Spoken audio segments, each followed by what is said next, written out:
తమిళనాడులో డ్రామాకి తెరపడింది. TVK party Vijay ప్రమాణ స్వీకారానికి రంగం సిద్ధమైంది. గవర్నర్ అంగీకరించాడు. మెజారిటీ మద్దతు లభించింది. కాంగ్రెస్, సిపిఐ, సిపిఎం, విఎస్కే పార్టీలు, ముస్లిం లీగ్ పార్టీలు సపోర్ట్ ఇవ్వడం వల్ల ఇది సాధ్యమైంది అని వీడియో చేస్తే, వీడియో పూర్తయ్యేసరికి టీవీకే విజయ్కి మద్దతు పూర్తి కాలేదు, సెకండ్ ఎపిసోడ్ స్టార్ట్ అయింది అంటూ మళ్ళీ మొదలు. విజయ్ టీవీకే పార్టీకి Congress, CPI, CPM and Muslim league పార్టీలు నిన్న మద్దతు ఇస్తున్నట్టుగా ప్రకటించాయి. కానీ రాత్రి అయ్యేసరికి నోనో మేము ఇవ్వటం లేదు, మేము సెక్యులర్ పార్టీ డిఎంకేతోనే ఉంటాం అంటూ ముస్లిం లీగ్ పార్టీ ప్రకటించింది. దానికి 2 సీట్లున్నాయి. 118కి బదులు టీవీకే విజయ్కి 116 సీట్ల మద్దతు మాత్రమే లభించింది. దీంతో ఉట్టి కొట్టబోయేసరికి జారి కింద పడ్డట్టు అయ్యింది టీవీకే విజయ్ స్టోరీ. ఇక విజయ్కి సంబంధించిన ఈ ప్రహసనంలో గవర్నర్ది కీలక పాత్రగా మారింది. ఆయన ఇప్పటికి 3 సార్లు విజయ్ తనను కలిసినా 3 సార్లు కూడా పూర్తి మెజారిటీని చూపిస్తేనే గాని ప్రభుత్వం ఏర్పాటు చేయడానికి అనుమతించను అన్నారు. దీంతో ఇప్పుడు విజయ్ సుప్రీంకోర్టుకు వెళ్లారు. మరి సుప్రీంకోర్టు గవర్నర్కి అక్షింతలు వేస్తుందా లేక గవర్నర్ రైటే అంటుందా తెలియదు. అసలు ఏమిటండి గవర్నర్ ఇలా చేస్తున్నారు, అనవసరంగా పార్షియాలిటీ చూపిస్తున్నారు అన్న నిందలను ఆయన మూటగట్టుకుంటున్నారు. ఆయన ఉద్దేశం ఏమిటి? తనదేం పోయింది, ఫ్లోర్ టెస్టులో ప్రూవ్ చేసుకోవయ్యా అని ఫ్లోర్ టెస్ట్కి ఆహ్వానించవచ్చు కదా అంటే, గవర్నర్ గారు దీనికి చెప్పింది ఇలా ఉంది. మెజారిటీ లేని వ్యక్తిని ప్రభుత్వ ఏర్పాటుకి పిలిచి ఆయన ఫ్లోర్ టెస్టులో ఓడిపోయి ఆ తర్వాత మరే పార్టీ కూడా ఏర్పాటు చేయకపోతే అప్పుడు మళ్ళీ ఎన్నికలకు వెళ్లాల్సి వస్తుంది. కాబట్టి ముందుగానే మెజారిటీ ఉందని నిరూపిస్తే పిలుస్తాను అంటున్నారు. బయటనే మద్దతును సంపాదించలేని వాడు అసెంబ్లీలో సరిగ్గా సమయానికి ఎలా నిరూపించుకోగలడు? అక్కడ కూడా అతను నిరూపించుకోలేకపోతే ఏం జరుగుతుందో తెలుసా? విజయ్కే నష్టం జరుగుతుంది. ఫ్లోర్ టెస్టులో విజయ్ నిరూపించుకోలేకపోతే నెక్స్ట్ స్పీకర్ ఎవరినైనా నిరూపించుకోవచ్చు అని అడుగుతాడు. ప్రస్తుతం ఉన్న పరిస్థితుల్లో ఇంకా ఏ పార్టీ కూడా ప్రభుత్వాన్ని ఏర్పాటు చేయగల స్థానాలకు దరిదాపుల్లో కూడా లేదు. అంచేత ఇటు విజయ్కి 116 సీట్లు ఉన్నప్పటికీ ఏర్పాటు చేయలేక, వేరొక పార్టీ కూడా ముందుకు రాక ఏం జరుగుతుంది అంటే, ఆర్టికల్ 356 ప్రకారం గవర్నర్ రాష్ట్రపతి పాలనకు సిఫార్సు చేస్తారు. అంతేగాని రెండవసారి మళ్లీ విజయ్ని పిలవరు. అలా మళ్లీ పిలిచే సాంప్రదాయం లేదు. దీంతో ఏం జరుగుతుంది? 6 నెలల రాష్ట్రపతి పాలన విధించబడుతుంది. తర్వాత రీ ఎలక్షన్స్ ని నిర్వహించాల్సి వస్తుంది. ఈ కారణంగా గవర్నర్ ముందే మెజారిటీ సీట్లతో ఏ పార్టీలు మద్దతిస్తున్నాయన్న వివరాలతో స్పష్టంగా సమర్పించండి అంటున్నారు. ఫ్లోర్ టెస్టులో నిరూపించలేక ఫెయిల్ అయితే మళ్లీ విజయ్కి అవకాశం ఉండదు కదా.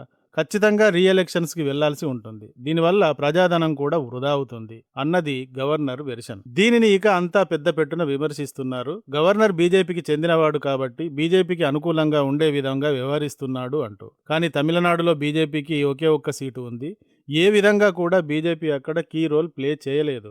ఏ విధంగా కూడా లబ్ధిని పొందలేదు. అందుకు అవకాశమే లేదు. కానీ యూట్యూబ్, ఫేస్బుక్, ఇన్స్టాగ్రామ్ మొదలైన ప్లాట్ఫామ్స్ లో బీజేపీ అండ్ ఆర్ఎస్ఎస్ లకు వ్యతిరేక శక్తులు బీజేపీని, మోడీ అండ్ అమిత్ షాలని నిందిస్తూ పోస్టులు పెడుతున్నారు. నాలాగా ఎవరైనా వీడియోలు చేస్తే మోడీ భక్తులు, అందభక్తులు, బత్తాయిలు, గోధి మీడియా అంటున్నారు. తామే అతి పెద్ద విద్యావేత్తలు అయినట్టు, మేధావులు అయినట్టు, ప్రజలను చైతన్యవంతులను చేసే బ్యాచ్ తామే అయినట్టుగా. అది రైట్ అయినా రాంగ్ అయినా విమర్శించడమే గాని, ప్రజలకు తప్పుడు సమాచారాన్ని అందించడమే గాని, అక్కసుతో చెప్పడమే గాని నిజాయితీ ఉండదు చెప్పేదాంట్లో. కానీ ప్రజలు వీరికంటే చాలా గొప్పవారు, ప్రజలే వీరికంటే గొప్ప మేధావులు. అందుకే 1 by 1 బీజేపీనే గెలుస్తూ వస్తోంది.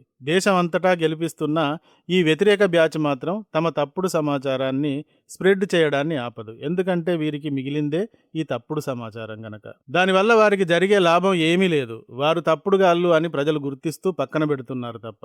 ఇక గవర్నర్ గారు రాష్ట్రపతి పాలన రాకూడదు, రీఎలక్షన్స్ రాకూడదు, ప్రజాధనం మళ్లీ వృధా కాకూడదు అని విజయ్ని ముందే మెజారిటీని చూపించమని కోరుతున్నారు. ఫ్లోర్ టెస్టులో విజయ్ ఫెయిల్ అయితే మళ్లీ అవకాశం ఉండదు కాబట్టి. తర్వాత ఇలాంటి ఒక కాన్ఫ్లిక్ట్ భారత చరిత్రలో ఇదే మొదటిసారా అంటే ఇదే మొదటిసారి కాదు. చాలా సార్లు ఈ విధమైనటువంటి కన్ఫ్లిక్షన్ వచ్చింది. ఇదే మొదటిసారి అయితే గవర్నర్కి మార్గదర్శకంగా విషయాలు లేనందున ఈ విధంగా వ్యవహరిస్తున్నారు, తన స్వంతానికి అనుకోవచ్చు. కానీ ఇలాంటి సందర్భాలు భారత చరిత్రలో చాలాసార్లు వచ్చాయి. వాటిని చూసిన తర్వాత మళ్ళీ అలాంటి పొరపాట్లే చేయకూడదు అని గవర్నర్ గారు భావిస్తున్నారు అనుకోవచ్చు. చరిత్రలో ఈ సందర్భాలు చాలా ఉన్నాయి, ఒకసారి చూడండి. 1952లో అప్పుడు తమిళనాడు మద్రాసు రాష్ట్రంగా ఉండేది. మద్రాస్కి 375 సీట్లు అసెంబ్లీ సీట్లు ఉండేవి. కానీ కాంగ్రెస్ ఇందులోని 152 సీట్లు మాత్రమే ఆసారి గెలుచుకుంది. మెజారిటీకి 188 సీట్లు కావాలి. అయినా అప్పటి మద్రాస్ గవర్నర్ శ్రీ ప్రకాశ అనేవారు కాంగ్రెస్ పార్టీ నాయకులు సి రాజగోపాలాచారి గారిని పిలిచారు. ఇది స్వతంత్రం పొందిన తర్వాత మొదటిసారి వచ్చిన ప్రభుత్వం కాబట్టి 5 ఏళ్లు పాలించగలిగింది, మెజారిటీ లేకపోయినా. మొదట సి రాజగోపాలాచారి గారు సీఎంగా ఉన్నారు.